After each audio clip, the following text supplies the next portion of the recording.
राजपूत समाज के कुछ लोगों ने आज क्षेत्रीय राजपूत धर्मशाला कुरुक्षेत्र में प्रेस वार्ता कर भाजपा को वोट न देने का ऐलान किया है। समाज के लोगों ने पत्रकारों से बातचीत करते हुए कहा कि भारतीय जनता पार्टी को राजपूत समाज हमेशा से वोट देता आया है और राजपूत समाज भाजपा का पक्का वोटर था, लेकिन पिछले कुछ वर्षों में भारतीय जनता पार्टी ने उनके समाज की अनदेखी की है, जिसकी वजह से वे भारतीय जनता पार्टी से नाराज चल रहे थे और उनके समाज के कई लोगों ने प्रदर्शन भी किया।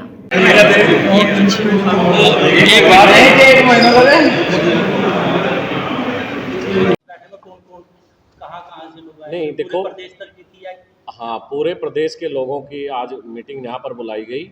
इस मीटिंग जो संघर्ष समिति है उसके साथ हमारे समाज जो मौजूद व्यक्ति थे, सम्मानित व्यक्ति, वो भी यहाँ पर बुलाए गए और उनसे सबसे आज सुझाव लिया गया कि हमें क्या करना चाहिए। हमारे पास बहुत सुझाव आए और उन सब सुझावों के ऊपर चर्चा करके संघर्ष समिति जल्द ही, जैसे आदरणीय ठाकुर साहब ने कहा कि हरियाणा में 2 भागों में या 3 भागों में हम बड़ी पंचायतें करेंगे और उसकी रणनीति हम तैयार करेंगे। और जैसे हमारे राजपूत समाज के जो हमारे भाई हैं वो हमारे से दाएं बाएं कहीं ना कहीं पीछे हट जाते हैं। हम मानते हैं कि राजपूत समाज ने सिर्फ 20 से 25% लोकसभा में विरोध किया और उसका जो सरकारों को खामियाजा भुगतना भी पड़ा, और राजपूत समाज अब भी उसी अंदाज में अपना, जैसे रघुकुल रीत सदा चली आई प्राण जाए पर वचन न जाए, उसी प्रकार से अब भी राजपूत समाज की एक कमेटी गठित होगी और वो कमेटी हल्दी काटी जाएगी और वहाँ से मिट्टी लेकर आएगी और वो मिट्टी हर राजपूत के गांव में पहुँचाई जाएगी, हर घर घर तक। ये नौजवान जो क्रांतिकारी लोग हैं, जो संघर्ष समिति के साथ जुड़े हैं, जो समाज की पीड़ा को समझते हैं, उस मिट्टी को लेकर घर घर तक जाएंगे और कसम खिलाएंगे इस भाजपा को हमने वोट नहीं देनी। भाई जोर से बोल। मीटिंग किस विषय पे बुलाई थी? किस विषय पे बुलाई है? आज हरियाणा के तकरीबन कोई 8-9 जिलों से हमारे नुमाइंदे यहाँ पे हाजिर हैं और मीटिंग बुलाने का मकसद, जैसा कि सबको मालूम है, इलेक्शन का दौर है और इसका मकसद भी इलेक्शन से जुड़ा हुआ है। हम समझते हैं कि पूरा राजपूत समाज बीजेपी का कोर वोटर रहा है, लेकिन हमारे समाज में ये पूरा रोष है कि इस पार्टी के कोर वोटर होते हुए भी हमारे समाज की उपेक्षा जितनी इस राज्य में हुई इतनी पहले कभी नहीं। हमारा समाज कई साल से आंदोलन कर रहा है और वो आंदोलन शुरू हुआ सम्राट मीर भोज प्रतिहार के नाम के साथ जाति सूचक शब्द लिखने से। वो हम ज़्यादा डिटेल में नहीं जाते, कैथल में हुआ, जगाधरी में हुआ, दादरी में हुआ, ग्वालियर में हुआ, वो सारी बातें थी और वो आंदोलन ने एक बहुत बड़ा स्वरूप धारण कर लिया। उसके बाद में हमारे महाकुंभ हुए, कैथल में हुए और ननौता में हुआ ठाकुर पूर्ण सिंह की अध्यक्षता में, और बराड़ा में भी एक बहुत बड़ी जयंती हुई जिसमें हमने यही मैसेज देने की कोशिश की कि हमारी अनदेखी ना की जाए।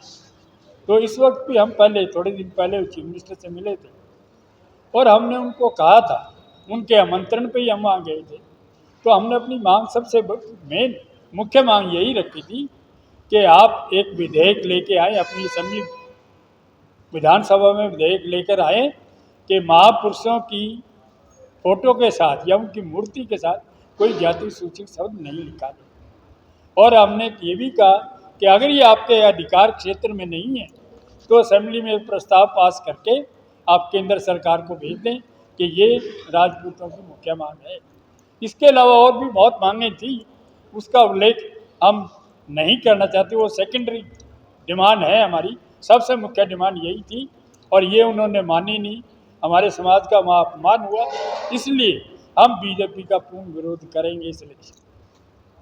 विरोध के लिए जी क्या क्या फैसले लिए गए? कैसे आगे कोई मीटिंग होगी या कोई अभी फैसला लिया, कोई डेट निश्चित हुई होगी? अभी जो है हम यहाँ बैठे थे, बातचीत यही कर रहे थे, तो एक, जैसा कि ठाकुर पूर्ण सिंह जी ने भी सुझाव दिया था, एक बहुत बड़ा इकट्ठ किया जाए, बहुत बड़ी मीटिंग की जाए जिसमें कि ये संदेश दिया जाए कि भाई ये क्या हो रहा है, और उसी मीटिंग के आधार पे उनको भी ये पता लगेगा कि भाई ये क्या हो रहा है और हमें राजपूत समाज की फीलिंग के ऑनर करना चाहिए, नहीं करना चाहिए। अगर वो करते हैं ठीक है, नहीं करते हैं तो हमारा आंदोलन का रास्ता पहले भी था, आज भी है और आगे भी रहेगा। इसके अलावा बीजेपी से हमारी मेन नाराज़गी इसलिए है क्योंकि हम इनको 90-95% वोट देते थे, उसके बाद भी हमारी उपेक्षा की गई और बाकी किसी पार्टी ने भी हमारे साथ कोई संपर्क नहीं किया। अगर संपर्क करते हैं तो हम अपना स्टैंड उस अगली मीटिंग में क्लियर करें। चुनाव नजदीक है, कोई डेट फाइनल हो या आगे मीटिंग की? डेट फाइनल अभी नहीं हुई, हमारी संघर्ष समिति बैठ कर डेट फाइनल कर। सिर्फ बीजेपी का विरोध होगा या दूसरी पार्टी का विरोध? विरोध आज के दिन तो हम विरोध कर रहे हैं, लेकिन कौन पार्टी हमारे पास आती है समाज की इच्छा पूर्ति के लिए, उसको हम वही करेंगे कि ये क्या कर रहे हैं, क्या दे रहे हैं, क्या नहीं कर रहे हैं। अगर वो समाज की भलाई के लिए हमारी बातें मानते हैं तो हम उनकी भी बातों पर विचार करेंगे। तो आप उनका समर्थन करेंगे दूसरी पार्टियों का जो आपके पास आएंगे? जो दूसरी पार्टी आपके पास आएंगे उनका समर्थन करेंगे फिर आप चुनाव में? समर्थन तब करेंगे जब कोई आश्वासन होगा। इलेक्शन नज़दीक है, आपने उसमें घोषणा पत्र में डिक्लेयर करें कि हम राजपूत समाज की ये बातें हैं, अगर हम सरकार में आते हैं ये बातें मानेंगे। अगर वो कहते हैं तब हम उस पर विचार करें। वैसे विनोद भाई कोई डेट? देखो, तारीख निश्चित होगी बहुत जल्दी होगा। 3 बड़ी पंचायतें हरियाणा में हम लोग करेंगे।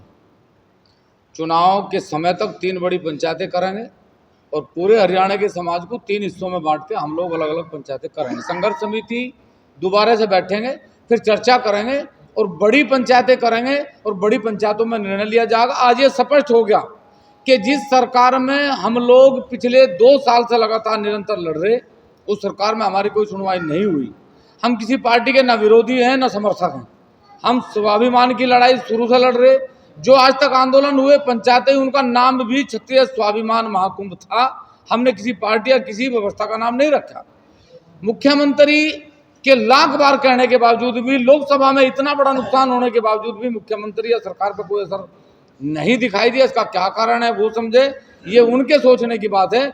लेकिन समाज अपने महापुरुषों की लड़ाई को जब तक लड़ेगा जब तक सरकार इस पर कानून नहीं बना। कहाँ मीटिंग होगी? नहीं, अभी कोई निश्चित नहीं, ना तारीख निश्चित है ना स्थान निश्चित है, लेकिन 3 जगह इसका डिवाइडेशन करके हम लोग तारीख निश्चित करेंगे और स्थान निश्चित करेंगे और उनकी तैयारी पूरे हरियाणा में हम लोग करेंगे। गांव-गांव जाएंगे, घर-घर जाएंगे, 90 की 90 विधानसभाओं पर जाने का प्रयास करेंगे।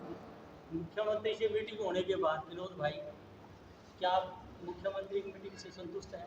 नहीं, बिल्कुल। अगर राजपूत समाज मुख्यमंत्री जी से संतुष्ट होता तो आज ये कुरुक्षेत्र की इस पवन धरा पे राजपूत समाज को इकट्ठे होने की क्या जरूरत थी। तो राजपूत समाज बिल्कुल भी सरकार की किसी भी बात से संतुष्ट नहीं है। और इससे पहले कितनी बार मुलाकात हो चुकी है? नहीं, मुख्यमंत्री जी से हम 1 या 2 बार ही मिले हैं, इससे ज़्यादा हमारी कोई मुलाकात नहीं हुई और ना ही उनका कोई ऐसा विचार है मुख्यमंत्री जी का कि अपने प्रदेश की जनता जो राजपूत समाज काफ़ी दिनों से आंदोलन कर रहा है उसको संतुष्ट करें। वो तो एक कैसे मूड में है, कैसे नशे में है। उनको पता है कि सरकार जाने वाली है, अब मैं इनकी सुनूँ या ना सुनूँ कोई फ़ायदा तो है नहीं। झूठा कमिटमेंट मैं करूँ, उनको लग रहा है शायद, वो इसलिए बात करने से बच रहे हैं। दैनिक सवेरा के लिए कुरुक्षेत्र से विक्रम सिंह की रिपोर्ट।